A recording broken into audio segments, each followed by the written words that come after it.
de los pulmones y parte del aparato respiratorio. La formación del asino pulmonar, que les mencioné que es algo muy importante y que va a ser pregunta de examen, ¿cierto? Esto es muy importante que ustedes lo recuerden, porque vamos a estar mencionando más adelante patologías como el enfisema y cómo se puede llegar a modificar la estructura del asino pulmonar, ¿de acuerdo? También vimos parte de lo que son las densidades que pueden llegar a mostrarse en una radiografía para poder diferenciar si estamos frente a un proceso patológico o normal. Bueno, vimos también lo que son las patologías congénitas. Vimos lo que es la hipoplasia pulmonar, mencionando que es una disminución del número de asinos pulmonares que van a llegar a generar una disminución del tamaño o de la forma del pulmón, que puede ser proporcional al tamaño y al peso del bebé.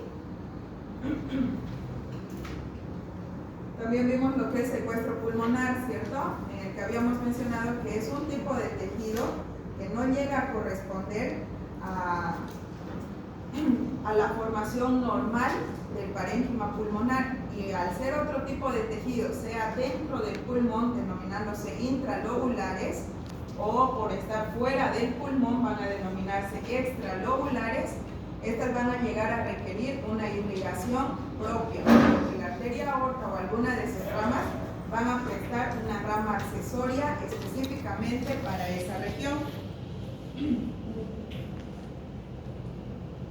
Aquí vemos lo que es un secuestro extralobular. Ya hablamos acerca de las fístulas traqueosofágicas, ¿cierto? Y los riesgos que pueden llegar a generar, ya que debido a la proximidad anatómica que tienen con el esófago y la tráquea, pueden llegar a generar comunicaciones anormales. Con ustedes ya hablamos de atelectasia, ya reconocimos todo lo que es la atelectasia pulmonar, ¿cierto? Y nos quedamos acá, viendo lo que son las neumopatías obstructivas.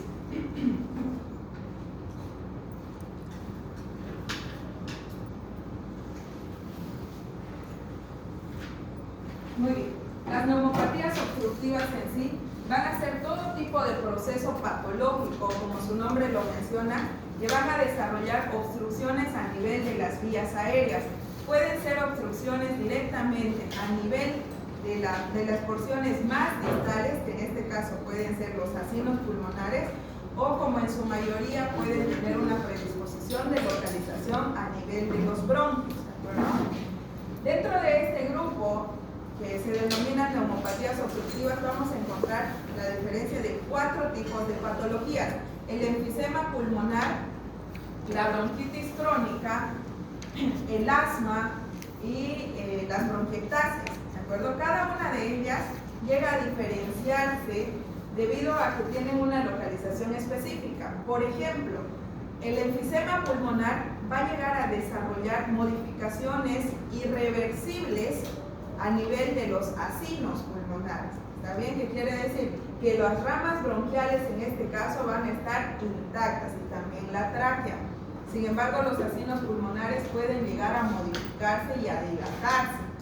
Comúnmente esto puede estar asociado ya sea a pacientes que están expuestos a diferentes sustancias irritantes, como el humo de tabaco en su mayoría de las veces, por ejemplo el polvo, o en las industrias de galletas o de algodón, por ejemplo, o aquellas personas que tienen un defecto congénito y tienen una disminución de la producción de proteínas, ¿está bien? Sin embargo, la bronquitis crónica va a ser un proceso obstructivo localizado específicamente a nivel de los bronquios y también de la tráquea. Sin embargo, las porciones distales inicialmente no llegan a desarrollar una modificación específica, sino que van a desarrollar modificaciones ya como una complicación de la bronquitis, ¿de acuerdo? ¿Cómo se va a caracterizar la bronquitis crónica? Esta patología va a desarrollar una obstrucción a nivel de los bronquios caracterizado por una hipertrofia o una hiperplasia de las glándulas productoras de moco. que se localizan a nivel de la capa submucosa de los bronquios. Al generar una mayor producción de moco, estas van a desarrollar una obstrucción a nivel de las vías aéreas. Es común llegar a encontrarlas en pacientes fumadores crónicos. ¿Está bien? Sin embargo, el asma también va a tener una predisposición de localización a nivel de los bronquios.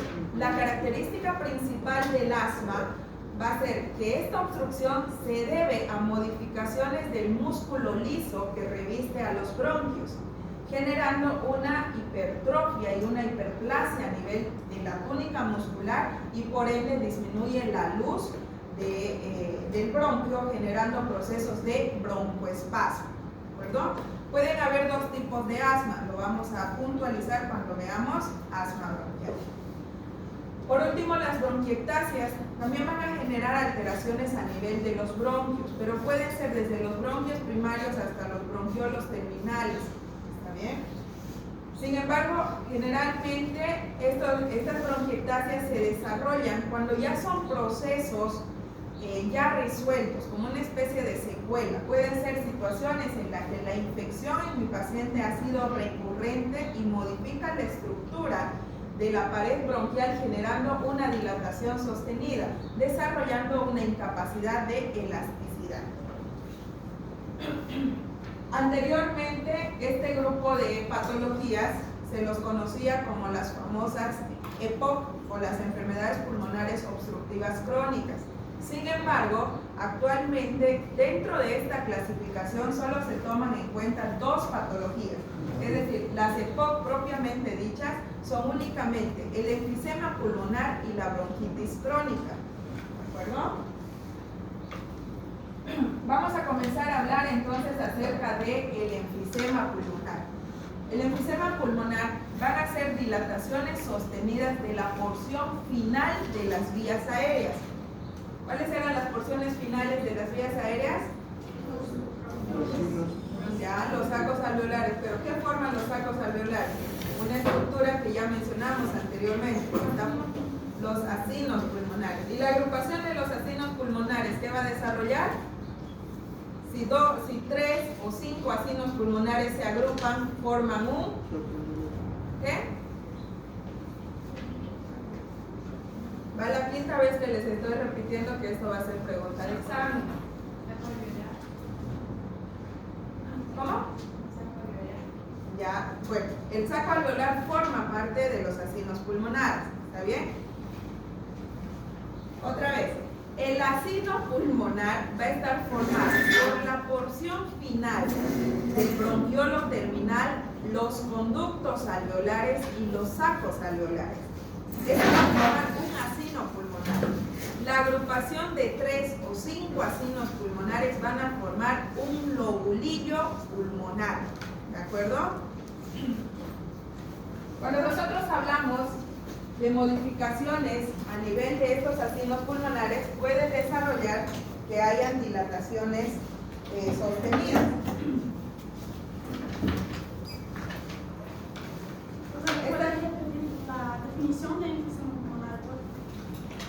El enfisema pulmonar son dilataciones a nivel de la porción final de las vías respiratorias,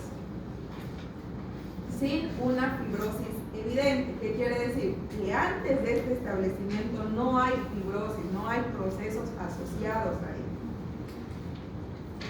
Habíamos mencionado entonces que un acino pulmonar, por ejemplo, va a estar formado por la disposición de la porción final de los bronquiolos terminales, los conductos alveolares y los sacos alveolares, ¿de acuerdo? Todo esto forma un acino pulmonar. Pueden haber situaciones patológicas en las que únicamente una de las porciones de este acino se comience a dilatar. De esta forma vamos a conocer 4 tipos de enfisema pulmonar. ¿De acuerdo? Los famosos enfisemas centroacinares. Los centroacinares, por ejemplo, en la imagen que tenemos arriba, vamos a poder ver que estamos mencionando 3 tipos de enfisema. Un enfisema centroacinar únicamente va a dilatar la porción proximal o la porción central del acino pulmonar. En este caso, pueden llegar a dilatarse únicamente estas porciones. ¿De acuerdo? Sin embargo, todo lo que son los sacos alveolares van a estar completamente intactos. En este caso, por ejemplo, la mayoría de las veces se debe a procesos de exposición constante a sustancias irritantes, como en el caso del consumo del humo de tabaco, por ejemplo. Aquellos pacientes que fuman o son fumadores crónicos pueden llegar a desarrollar este tipo de dilataciones que son completamente irreversibles, ya que la irritación de este humo de tabaco puede generar que haya disminución de la elasticidad de los bronquiolos a este nivel y también a nivel de los acinos pulmonares. Por eso es que mientras más pierde la elasticidad, estos se quedan completamente dilatados. ¿De acuerdo? Sin embargo, pueden haber otro tipo de situaciones en la que todo el acino pulmonar se ve modificado. Es decir, desde la porción terminal del bronquiolo terminal, los conductos alveolares y los sacos alveolares. Sería más o menos así. ¿De acuerdo? Cuando se llega a dilatar todo el acino pulmonar, llegan a denominarse enfisemas panacinares o panlobulillares, porque se llega a dilatar todo el acino pulmonar. Este tipo de alteraciones, por ejemplo, se puede deber a anormalidades congénitas por la producción o el desarrollo de la deficiencia de una proteína, que es la alfa-1 antitripsina. Esta proteína va a ser capaz de proteger todo lo que es el trayecto del acino pulmonar para generar mayor elasticidad. ¿De acuerdo? Al haber una deficiencia de esta proteína, el acino se vuelve rígido y comienza a dilatarse en todo su trayecto. ¿Está bien? Sin embargo, los enfisemas paraseptales, o también denominados los acinares distales, se caracterizan por únicamente dilatar la porción final del acino pulmonar, en este caso los sacos alveolares. ¿Qué quiere decir? Que los conductos alveolares y la porción final de lo que son los bronquiolos terminales están completamente intactos y únicamente están dilatados las porciones finales del acino pulmonar. ¿De acuerdo? En este caso, este tipo de situaciones patológicas, por ejemplo, pueden llegar a modificar únicamente esa porción distante debido a procesos que pueden estar relacionados con situaciones traumáticas, por ejemplo, ¿de acuerdo? Que pueden llegar a modificar la porción más distal de lo que son los acinos pulmonares. Pueden estar asociados, por ejemplo, a los neumotórax. Atención, que únicamente la porción más distal de las vías respiratorias van a comenzar a dilatarse. ¿Por qué en el caso de los neumotórax? Atención, porque el neumotórax va a generar, habíamos mencionado que los neumotórax, ¿qué tipo de atelectasia van a desarrollar? Si hay localización de aire por compresión, ¿cierto? Esa compresión que se está generando a nivel de las vías o a nivel de todo el parénquima pulmonar va a desarrollar inicialmente modificaciones en las porciones más débiles de las vías aéreas, que en este caso serían las porciones más distales, que corresponden a los sacos alveolares. Mientras más colapse el pulmón, esas porciones finales van a llegar a desarrollar mayor tipo de modificación, ¿de acuerdo? Porque son las zonas más débiles. Y por último, hay un cuarto tipo de, que no está en esta imagen, pero hay un cuarto tipo de enfisema pulmonar que se denomina enfisema irregular. Estos enfisemas irregulares se llegan a presentar cuando no hay un patrón específico de dilatación, es decir, ¿cuántos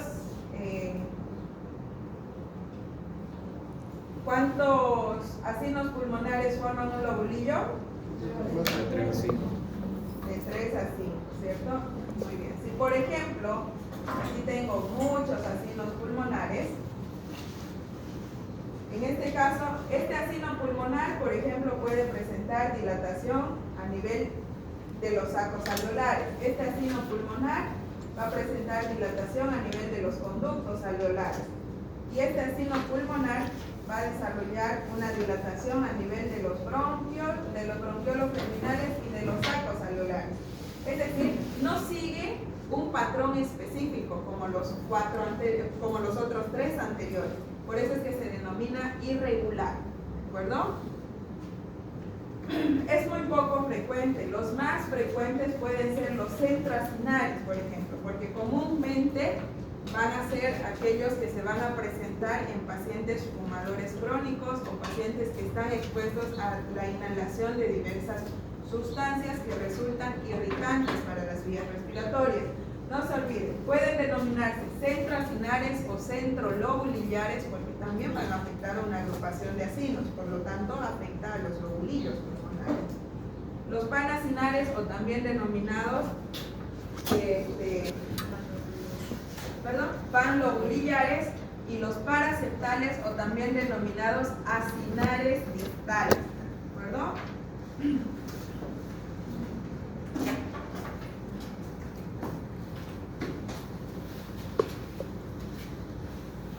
Esta es una imagen que llega a mostrar prácticamente un resumen de todo lo que acabamos de mencionar, ¿de acuerdo? Se los voy a pasar ahora.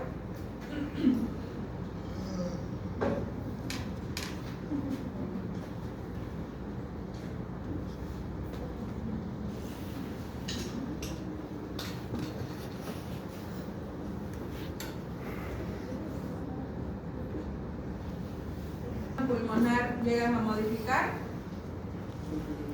Si son centroacinares, únicamente la porción central del acino pulmonar. Dijimos que esto se va a ver, por ejemplo, en pacientes fumadores crónicos. Esa sustancia irritante, sobre todo la nicotina, por ejemplo, con el humo de tabaco, va a generar modificaciones, dijimos, en la porción central del acino pulmonar. Por ejemplo, recuerden que anteriormente, solo que en una imagen mucho más clara, hemos visto estas imágenes que corresponden a las paredes alveolares, ¿cierto? Todo esto que ustedes ven de coloración negra, por ejemplo, son las porciones centrales de esos acinos o de esos lobulillos pulmonares, generando una irritación y una disminución de las células que revisten esas paredes. Por eso es que únicamente esas porciones se ven de color negro y todas las otras se ven de color rosado, porque únicamente son las porciones más centrales del acino pulmonar las que están llegando a dilatarse, ¿de acuerdo? Un paciente, por ejemplo, que llega a tener muchas complicaciones y puede morir por diferentes causas, pero tiene enfisema pulmonar, en una autopsia se puede llegar a evidenciar de esa manera, ya de forma crónica, el cambio del parénquima pulmonar. Sin embargo, pueden ver en esta imagen la dilatación de los acinos pulmonares en un enfisema panlobulillar o panacinar. Recuerden que en un panacinar o un panlobulillar se dilata todo el acino pulmonar. Por eso es que ya no ven la disposición de diferentes zonas que pueden estar agrupadas, ¿cierto? Únicamente ven zonas completamente lleno de espacios libres, o incluso si están de lejos puede simular el tejido adiposo, porque son zonas únicamente que tienen espacio libre con bordes altamente delgados, ¿cierto? Pero esto es debido a que todo esto está haciendo una dilatación de todo el acino pulmonar en sí, ¿de acuerdo? El acino pulmonar, que aproximadamente puede llegar a medir entre 5 a 7 micrómetros, por ejemplo, puede incluso llegar a dilatarse tanto que puede llegar a medir hasta medio centímetro, ¿de acuerdo? Se dilata tanto que puede llegar a duplicar o incluso 4 veces puede crecer su tamaño normal, ¿está bien? ¿Esto tiene tratamiento? ¿Es reversible? No tiene un tratamiento reversible. Si su paciente llega a tener un enfisema pulmonar, lo que ustedes tienen que hacer es ayudarle a tener una mejor calidad de vida. ¿Qué quiere decir? Que van a enseñarle a su paciente a vivir o a sobrellevar este proceso patológico, adecuándose a las necesidades que le llega a desarrollar. La mayoría de estos van a requerir un aporte de oxígeno, porque la zona más específica donde se lleva a cabo el intercambio gaseoso está siendo afectada.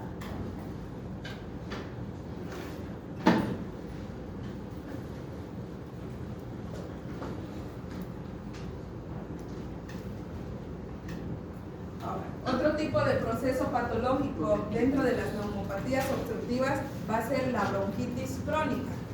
La bronquitis crónica se va a caracterizar por un proceso respiratorio que se manifiesta clínicamente con tos productiva en al menos 3 meses en 2 años consecutivos, sin una causa o sin un origen pulmonar anterior. ¿A qué se refiere esto? Si mi paciente presenta episodios de tos recurrente, es decir, de forma repetida, que va acompañado de expectoración o de flema, y se ha presentado de forma continua durante al menos 2 años, y durante esos 2 años o anterior a ellos no ha tenido problemas de neumonía, no ha tenido problemas de tuberculosis, no ha tenido otro tipo de causas que puedan desarrollar esa clínica, entonces se considera una bronquitis crónica. ¿De acuerdo? La diferencia, ¿por qué la bronquitis aguda no está dentro de estas patologías? Porque son procesos obstructivos crónicos que no se desarrollan de forma rápida, sino que se van a desarrollar con un tiempo prolongado, debido a altas irritaciones que se generan a nivel de las paredes de los bronquios. Por ejemplo, este cambio de temperatura, sobre todo el día de ayer y antes de ayer, ¿a cuántas personas les ha generado sensación de tos o sensación de alergia, por ejemplo? Una. Son varios, ¿cierto? ¿Han tomado medicación? ¿Por qué? Porque por el cambio de clima. Porque simplemente es el cambio climático y saben que su sistema inmune va a responder a ello, ¿cierto? Una bronquitis aguda, por ejemplo, comúnmente se debe a estos cambios climáticos o se puede deber a procesos infecciosos virales en la mayoría de los casos. Y como los procesos infecciosos virales llegan a responder únicamente a la respuesta del sistema inmune, estos van a llegar a desarrollar, por ejemplo, una disminución o una menor complicación durante las primeras 2 semanas, ¿cierto? Entre las 2 semanas o entre la primera semana este cuadro se cura prácticamente. Sin embargo, una bronquitis crónica no. Generalmente las bronquitis crónicas no están asociadas a procesos infecciosos, ¿está bien? Las bronquitis crónicas se van a desarrollar comúnmente a la exposición constante de diferentes sustancias que resultan irritantes en las vías respiratorias. Por ejemplo, ¿cuántas personas, sinceramente, cuántas personas fuman aquí? 1, 2 personas. ¿Fuman de forma continua o de forma irregular? Irregular, ya, muy bien. 4. Pero ¿cuántas personas por lo menos una vez han llegado a probar o han llegado a intentar fumar? Tal vez por curiosidad, por lo menos una jalada. 1, 2, 3. La mayoría, ¿cierto? Sí. Aquellas personas que no saben fumar o aquellas que están aprendiendo, ¿qué es lo que pasa cuando le dan la primera, lo que le dicen la primera calada, o le dan o inhalan primeramente o aspiran? ¿Qué es lo que pasa? ¿Por qué tuesen? Perdón, es que estaba concentrado en la piel. Con la irritación, ¿no? De la nicotina, ¿no? El cigarrillo tiene muchos componentes que son altamente irritantes, ¿cierto? Y también tiene productos que pueden llegar a asociarse a la modificación o a la localización de diferentes células a nivel de las paredes alveolares, lo que va a hacer que mi paciente que cada vez fuma más seguido se haga adicto o se haga dependiente del tabaco. Porque hay personas que tienen que fumar todos los días o se ponen ansiosos, ¿cierto? Pero una de estas sustancias que son más irritantes, por ejemplo, es la nicotina. ¿Cuál es la diferencia entre, por ejemplo, el cigarrillo o la shisha? ¿Han shisheado? ¿No conocen la shisha? El vape. ¿Qué? El vape. Esos cigarrillos eléctricos. Esos también vienen con nicotina o simplemente esencia, ¿cierto? ¿Cuál es la diferencia? Aquellos que vienen con esencia únicamente no desarrollan irritación y más al contrario dejan un olor y un sabor agradable. Sin embargo, los cigarros, ¿qué pasa? Por las diferentes sustancias que contienen, aquellos que por más que tengan fragancia o que tengan sabores, siguen desarrollando una irritación por los componentes que llegan a localizarse a nivel de las vías aéreas, ¿de acuerdo?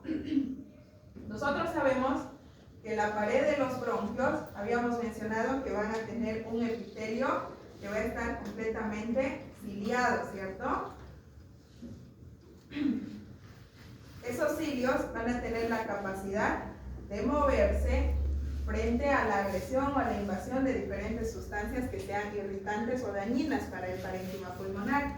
Se va a continuar, dijimos, con una capa propia submucosa que a su vez va a tener una disposición de células y de glándulas productoras de moco, que junto a los cilios van a tratar de proteger todo lo que es el parénquima pulmonar por la producción de moco.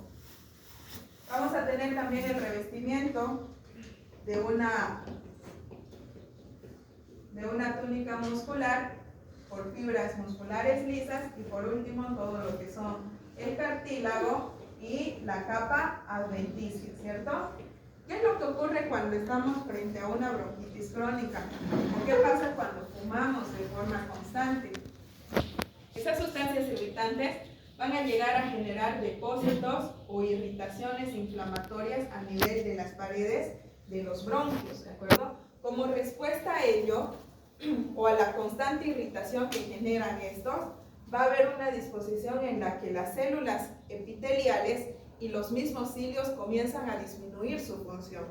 Cuando ustedes se queman una parte de la mano, por ejemplo una parte de la piel, y se vuelven a quemar y se vuelven a quemar únicamente esa región, ¿será que la piel se va a regenerar de la misma forma? No, ¿cierto? Porque la irritación y la inflamación que se está generando a ese nivel ya daña completamente la piel y sus componentes. Lo mismo va a ocurrir en este caso.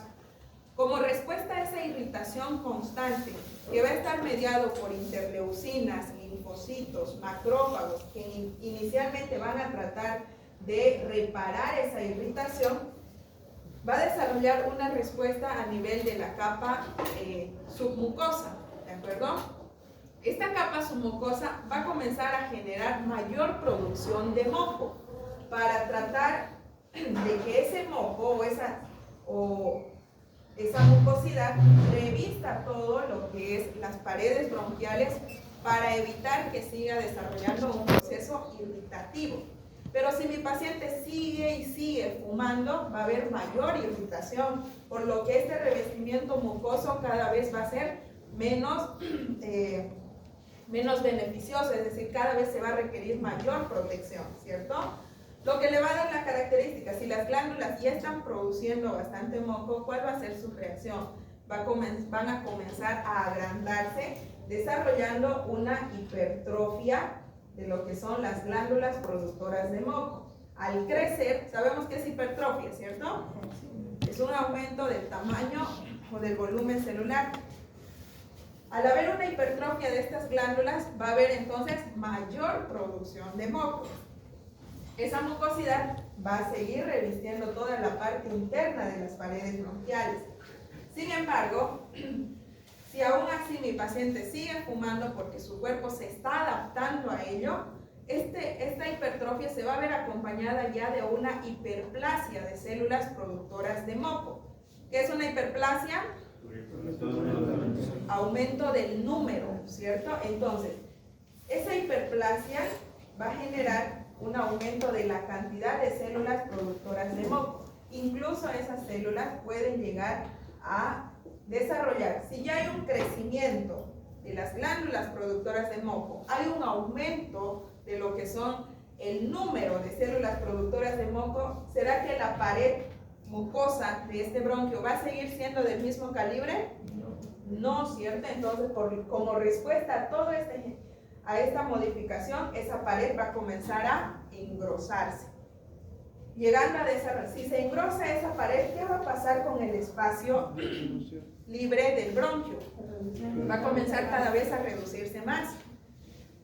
Y la irritación va a seguir constante y la producción de moco va a seguir tratando de proteger esos bronquios. Por eso es que un paciente, o por eso es que cuando ustedes han intentado fumar, han llegado a toser y tal vez algunos han comenzado incluso a botar un poquito, así sea de saliva, con un poquito de secreción mucosa. Y el paciente fumador crónico van a poder ver que casi siempre va a tener episodios de tos, no prolongados, 1, 2, 3 veces, llega a toser y comienza a botar pequeñas porciones de flema o de secreción. Es producto de toda esa respuesta o esa patogenia que se está llegando a desarrollar en la producción o en el establecimiento de una bronquitis crónica, ¿de acuerdo? Sin embargo, una bronquitis crónica no solamente se va a desarrollar en pacientes que son fumadores crónicos, en pacientes que están expuestos, por ejemplo, a polvos, como ser en el caso de las industrias de harina, por ejemplo, o las industrias de galletas, o las industrias de algodón. ¿Será que un trabajador en una fábrica de harina está completamente así como nosotros estamos? ¿Cómo creen que tendría que estar un paciente un trabajador en una fábrica de harina, en donde se va a procesar la harina? Con barbijo. ¿Será que los ojos tienen que estar protegidos? Sí. También, ¿cierto? Pero ¿qué va a pasar si este trabajador, a ver, los que están usando barbijo ahora los están usando bien? Pero ¿qué va a pasar si este paciente tiene malos hábitos y el barbijo lo tiene acá? Únicamente cubriéndole la boca. ¿Está haciendo un uso correcto del barbijo?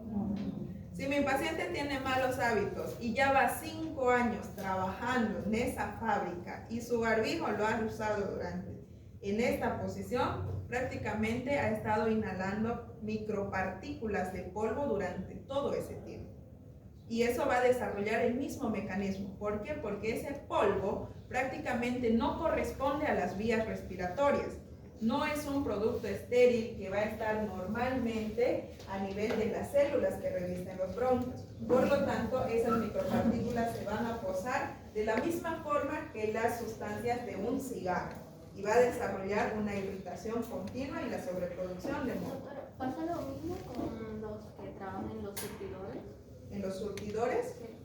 Generalmente los que trabajan en los surtidores ya van a desarrollar muchas más modificaciones directamente a nivel de las vías respiratorias superiores por la irritación que genera ese olor sostenido. ¿Ustedes alguna vez han llegado a sentir o han llegado a estar expuestos al olor del diésel o de la gasolina? ¿Qué pasa? Comienzan a toser también, ¿cierto? Comienzan a sentir irritación y comienzan a tener sensación de rinitis. Eso es producto de que esa constante irritación generalmente va a desarrollar modificaciones o irritación en las vías respiratorias superiores. Muy pocas veces va a generar a nivel de las vías respiratorias inferiores. Los que trabajan en costura también, ¿no? Por la tela, el polvillo que... Todo lo que llegue a exponer, por ejemplo, aquellos que trabajan, ¿han visto lo de las minas? Puede llegar a desarrollar una bronquitis crónica o directamente una neumoconiosis. ¿Qué quiere decir? La destrucción completa y sostenida del parénquima pulmonar.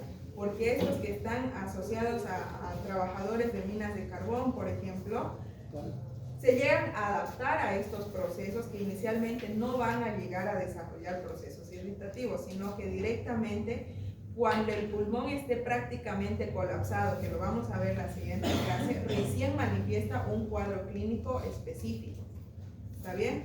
Esas personas, por ejemplo, pueden llegar a desarrollar este tipo de procesos o directamente una bronquitis crónica. Los pacientes o los trabajadores que tallan el mármol, por ejemplo, estas cerámicas, también están expuestos a esa constante inhalación de micropartículas de polvo.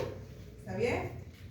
Doctora, y nuestros abuelos padres que vivían en la época de Norma también ténganlo por seguro que sí han llegado a desarrollar debido a la exposición constante del humo. Han llegado a desarrollar en cierta o directamente procesos de fibrosis, porque la exposición del humo generalmente llega a desarrollar de forma prolongada lo que es la irritación a nivel de las vías aéreas. Esto va a generar un proceso inflamatorio y la sobreproducción de moco.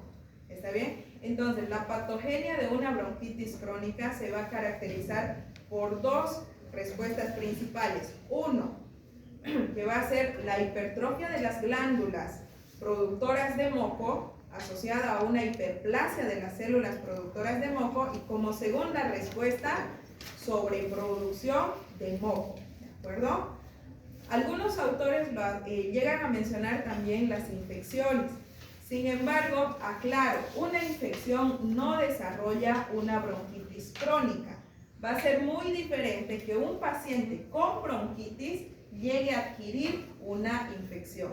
¿De acuerdo? En ese caso, la modificación de la pared de los bronquios, por ejemplo, ya hace que sea mucho más susceptible a el desarrollo o a la sobreproducción de un proceso infeccioso. Si ya la pared está inflamada, las células epiteliales y los cilios han disminuido su función, ¿qué va a pasar si un microorganismo llega a este nivel y hay secreción mucosa? Esos microorganismos se van a quedar prácticamente pegados y van a desarrollar más rápido la infección. Entonces, una infección puede sobreagregar el cuadro de bronquitis, no lo desarrolla. ¿Está bien?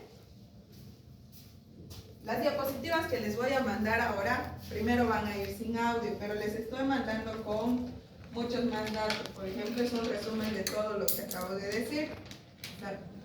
Por favor, tampoco estudien solo las diapositivas. Doctor, ¿examen la próxima semana? Vamos a hablar enseguida de eso, tranquilos. Entonces, lo que acabamos de mencionar, por ejemplo, ¿cuáles son las causas más comunes? Las disposiciones que pueden llegar a desarrollar estos procesos irritativos. Como mencionamos anteriormente, esta modificación a nivel de los bronquios pueden desarrollar cambios microscópicos y macroscópicos, que ya los mencionamos. Por ejemplo, los macroscópicos, que pueden ser evidentes, van a ser la hiperemia, es decir, el cambio de la coloración, por ejemplo, de la orofaringe, van a ser mucho más gruesas, van a ser mucho más rojizas, la tumefacción asociada a la inflamación, por ejemplo. Vamos a mencionar también el edema de la mucosa y de la capa submucosa por el engrosamiento que se genera, y sobre todo la secreción, que en caso de que se asocie a una infección va a ser de aspecto mucopurulento o va a ser de aspecto verdoso si se asocia a una infección. Si es simplemente una bronquitis crónica, generalmente va a tener una coloración clara.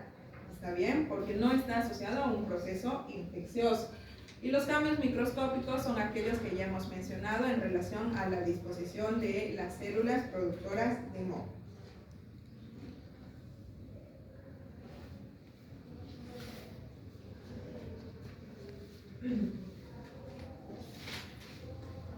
Ya, muy bien.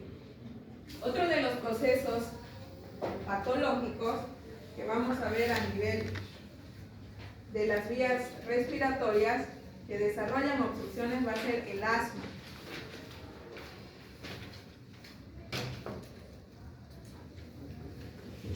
El asma también va a llegar a modificar las paredes de los bronquios. La diferencia va a ser que este proceso obstructivo va a generar modificaciones a nivel de la túnica muscular inicialmente. ¿Está bien?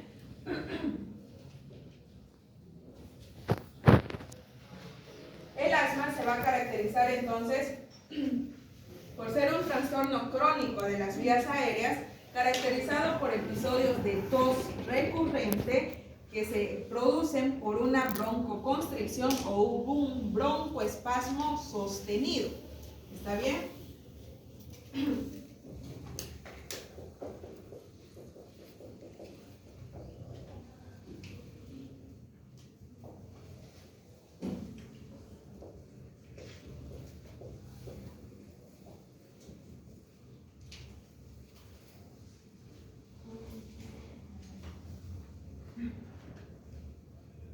En este caso, por ejemplo, la respuesta inicial del asma va a ser generar modificaciones a nivel de la tónica muscular, que también se va a caracterizar por una hiperplasia acompañado de una hipertrofia de las fibras musculares lisas que revisten los bronquios. Entonces, ¿qué quiere decir? Que estas fibras musculares van a agrandarse y también van a aumentar en número, generando que la capa muscular sea mucho más gruesa. Por lo tanto, ¿qué va a pasar con la luz? Va a disminuir, ¿cierto? Si una persona realiza mucho ejercicio y crea bastante masa muscular, ¿qué va a pasar con la fuerza de ese paciente? ¿Va a tener mucho más fuerza o mucho menor fuerza? Más fuerza, porque está generando mayor masa muscular, ¿cierto? Lo mismo va a ocurrir a nivel de los bronquios. Al tener una capa muscular mucho más gruesa, va a generar episodios de broncoespasmo más sostenidos, es decir, va a tener esa capacidad de cerrarse con mucho más fuerza. Pueden haber dos tipos de asma: un asma atópico o un asma atípico y un asma no atópico. Los asmas atópicos son aquellos que generalmente están asociados a procesos o a la exposición de algún alergeno, es decir, diferentes sustancias que desarrollan alergia en el paciente. ¿Han visto? La mayoría, por ejemplo, son pacientes pediátricos o incluso pacientes adolescentes o adultos también, pero la mayoría son pediátricos, que cuando están expuestos al epitelio animal, por ejemplo, es decir, a los gatitos, a los perritos, a los pollitos, comienzan a desarrollar alergias, ¿cierto? Cuando hay una exposición de esa. O cuando hay cambios de temperatura, comienzan a desarrollar rinitis, tos, que puede ser o no productiva, ¿cierto? Generalmente la exposición a esos alergenos pueden llegar a desarrollar que hayan procesos de broncoespasmo, porque ese contacto directo va a desarrollar irritación a nivel de las vías aéreas. Lo mismo que va a ocurrir a nivel de la piel o de las superficies cutáneas. ¿Está bien? Entonces, ¿qué pasa con ese paciente que es alérgico, por ejemplo, a los perros? Cuando toca un perro, ¿qué va a pasar con su piel? Va a generar un rash, va a generar petequias o va a generar eczemas, ¿cierto? Es decir, alteraciones que se van a acompañar de una hiperemia y acompañados también de prurito. O aquellas personas que son alérgicas al polvo, por ejemplo, comienzan a rascarse porque genera bastante irritación a nivel de la piel. Si este paciente que es alérgico al polvo inhala polvo, ¿qué es lo que va a pasar? Lo mismo que está ocurriendo a nivel de la piel va a ocurrir a nivel de las paredes, a las paredes del bronquio, lo que le va a dar la característica de que esta mucosa, esta pared muscular, va a tratar de proteger esa exposición, es decir, va a generar un periodo de broncoespasmo, va a cerrar esos espacios para evitar que siga ingresando esa sustancia irritativa que desarrolla alergia. Por eso es que genera un broncoespasmo sostenido. ¿Está bien? Y cuando prácticamente alejo al perro de mi paciente, es decir, ya no tiene esa exposición, ¿qué va a pasar?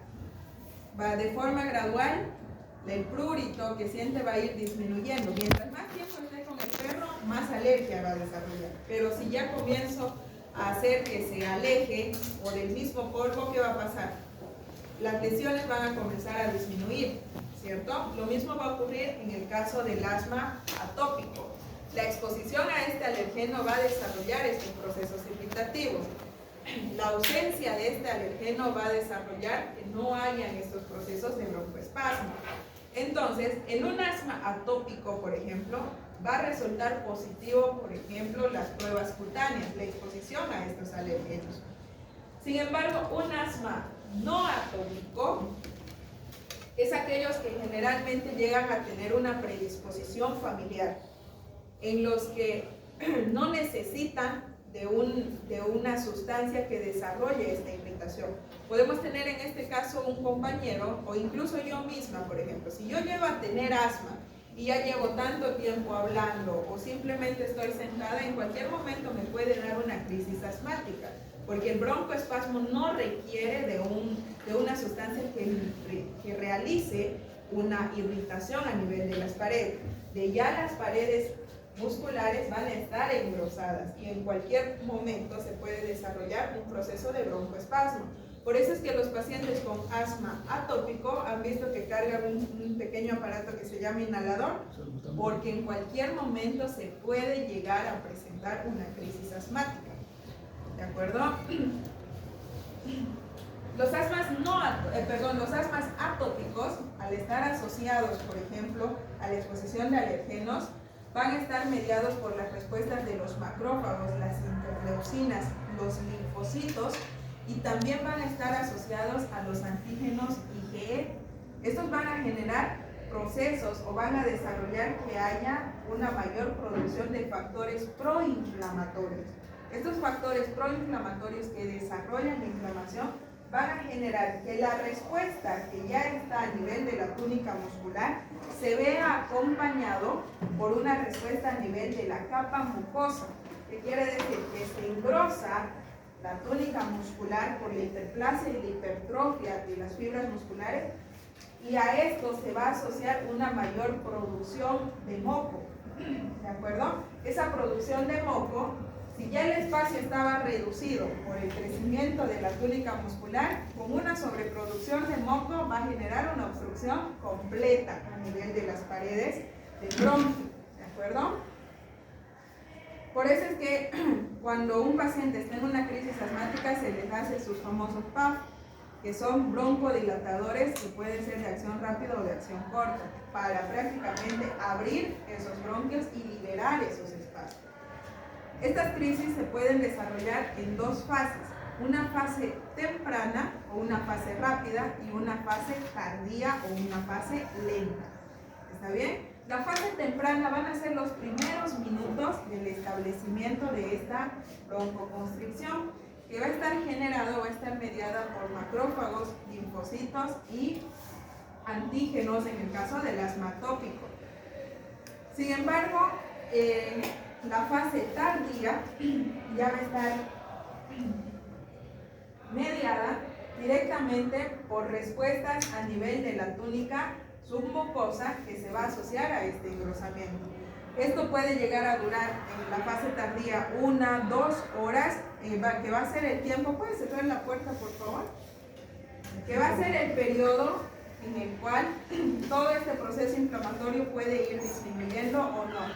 ¿Un paciente puede llegar a morir con crisis asmática? Sí, porque los bronquios se van a cerrar tanto que van a evitar que haya ingreso de aire y por lo tanto intercambio gaseoso. ¿Está bien?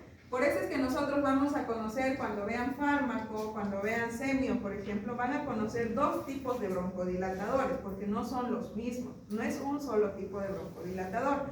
Van a poder encontrar los broncodilatadores de acción rápida y los de acción prolongada.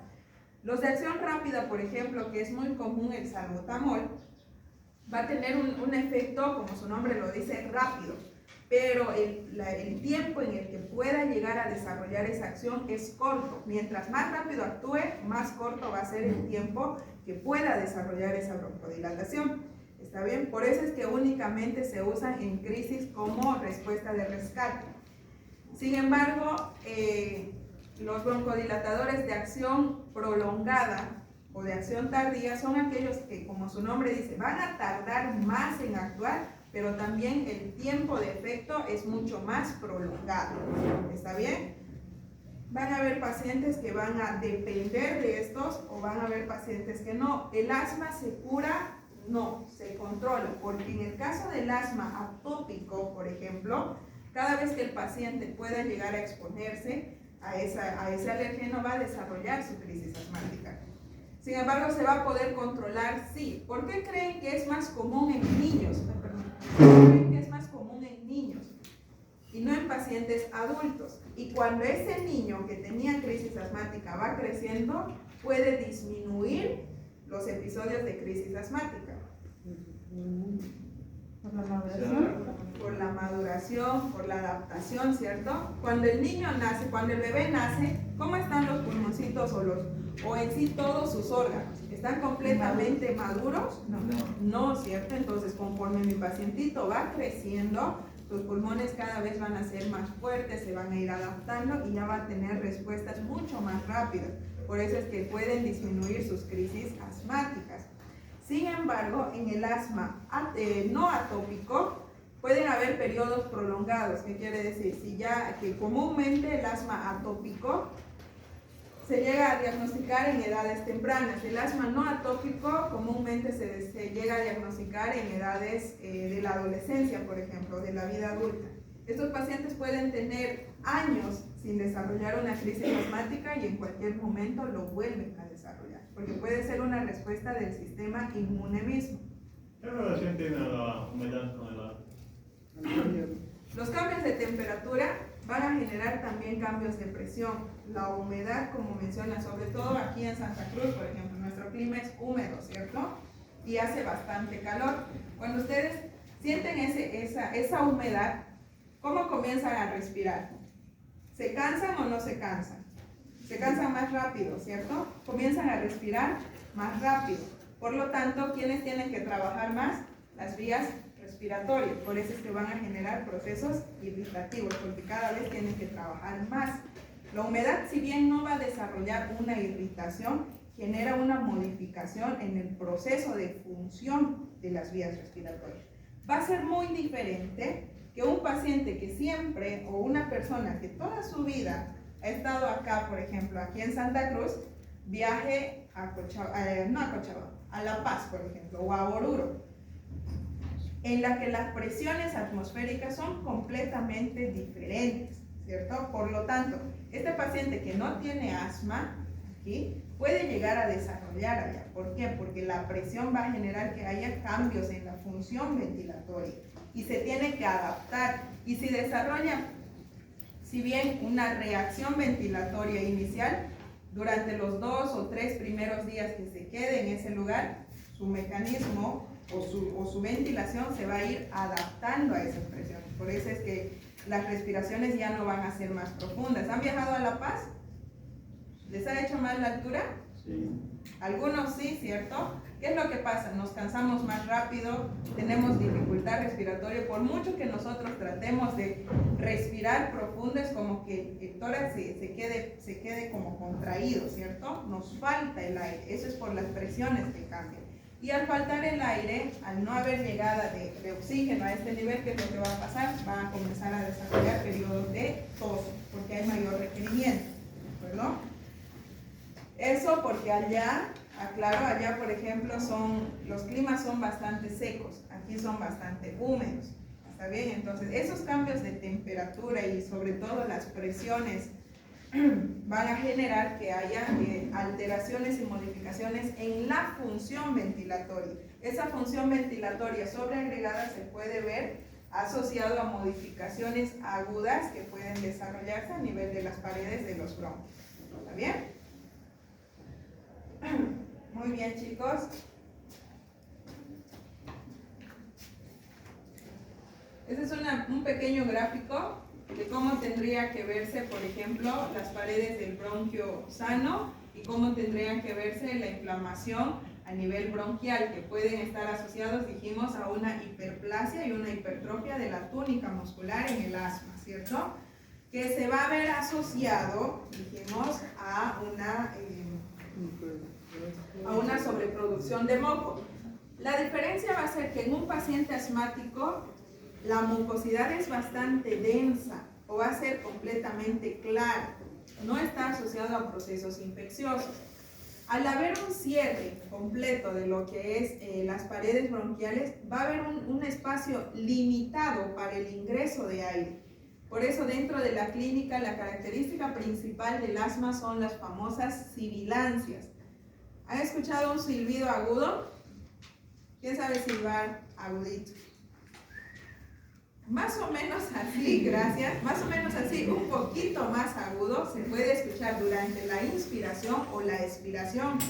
Generalmente cuando se presentan en los dos periodos de respiraciones es cuando mi paciente está en una crisis asmática y cada vez le va a dificultar más porque el espacio de ingreso de aire es cada vez más reducido, ¿de acuerdo? Sin embargo, ¿han escuchado cómo suena el aire, cierto? Cuando está ventilando, casi similar tendría que escucharse el ingreso y la salida de aire en espacios libres. Sin embargo, mientras más sea limitado el espacio, va a haber un menor espacio del ingreso de aire. Por eso es que se escucha como un silbido. Porque para silbar, ¿cómo hacen, por ejemplo, los labios? Ya a contraer, ¿cierto? Reducen el espacio. Lo mismo ocurre en el caso de los bronquios. Y cuando tienen líquido en la boca y tratan de hablar, ¿cómo hablan? ¿Qué es lo que pasa cuando ustedes hacen gárgaras, por ejemplo? Más o menos, ¿a qué me refiero? Cuando hay espacios libres que están ocupados o que están cerrados, va a dificultar el trayecto o el paso del aire, en este caso en los bronquios. En la bronquitis crónica, por ejemplo, dijimos que va a haber mayor acumulación ¿de qué? De secreción mucosa, ¿cierto? Por lo tanto, esa secreción mucosa va a disminuir el espacio de la llegada de aire. Por lo tanto, no se van a escuchar sibilancias, se van a escuchar roncos. ¿Han escuchado roncar a una persona? Sí. ¿Es agradable? No, ¿cierto? Esos espacios van a llegar a asimilar ese ruido debido a que la secreción mucosa localizada en las vías aéreas van a generar un movimiento, por eso es que simulan un ronquido y se llaman así estos ruidos sobreagregados. Y cuando son, por ejemplo, los estertores, van a ser como que algo que desprende, cuando ya la mucosidad está bastante endurada o es muy difícil de expulsar. Porque las mucosidades, por si acaso, pueden llegar a secarse, no siempre van a ser de esa consistencia blanda. Y mientras más se endure, cada vez que mi paciente respire o inspire, perdón, va a generar que ese espacio tenga una limitación y trate de mover esas mucosidades. Por eso es que se escucha como si algo se estuviera desgarrando. Para la siguiente clase, ustedes son C1, ¿cierto? C1 y C2. En la tarde les voy a hacer escuchar, por ejemplo, los ruidos sobreagregados ventilatorios. ¿Está bien? Ya, muy bien, chicos. Hablemos de algo que nos interesa bastante. Claro. ¿Pueden comenzar la lista, por favor? Chicos, por favor, la lista va a comenzar por esta fila. Quiero que vaya así. ¿Está bien? No quiero que la de acá anote a los 8 de esa fila. Y la lista se quede 7 minutos aquí, por favor. ¿Está bien? Vamos a seguir hablando del examen y, por favor, respeten el orden de las filas. ¿Está bien?